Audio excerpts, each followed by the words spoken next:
Та бүхэнд энэ өдрийн мэндийг хүргэе. За баасан журал гишүүний гаргасан саналыг бол би дэмжиж байна. Яагаад тэгэхээр энэ би өөрийнхөө одоо яг тулгамдж байгаа боловсролын салбарын асуудалтай энийг бас хөндөж хамааруулж ярмаар байна. 2017 онд төрийн албан агчдын одоо нөгөө улс төрийн эрхийг хаасан үг үзэл бодлоо илэрхийлэх жагсаалт цуглаанд оролцох гэх мэт эрх хэрэгчлөөг ингээд боомлсон ийм төрийн албаны хуулиар ингээд хоригдсон залд оруулсан байгаа. Тэгэхээр энэ дээр бол манай багш нар бол маш их дургуутсаж одоо илэрхийлсэн боловч одоо нөгөө удирдах албан тушаалтнууд нь энэ хуулиа бариад та нар одоо ингээд ийм хориотой шүү, хууль зөрчиж байна шүү гэж айлгадаг. Тэгээ энэ бол улс төрийн намын гишүүнчлээс нэгдүгээрт нь зүтгэлзүүлж байгаа юм.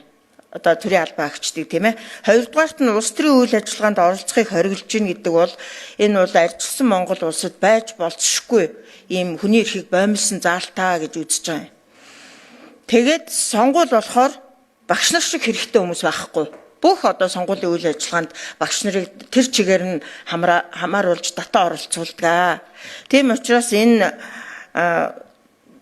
төрийн албан агчдын улс төрийн эрхийг боомлсон, хязгаарласан энэ бүх хууль эрх зүйг бол ер нь нэлээд шалгаж одоо хүний эрхийг боомлсон хэсгүүдийг ер нь байхгүй болгох хэрэгтэй. Ер нь цэцрүүч гэсэн хандхад бид нар буруутах юм байхгүй. Тэгэхээр энэ бол яг үндсэн хуулийн заалтыг бол зөрчиж байгаа байхгүй. Хүний үг үзэл бодлоо чөлөөтэй илэрхийлэх эрхийг боомлсон ийм төрийн албаны тухай хуулинд үндсэн хуулийн эсрэг заалт ороод ирсэн байгаа байхгүй.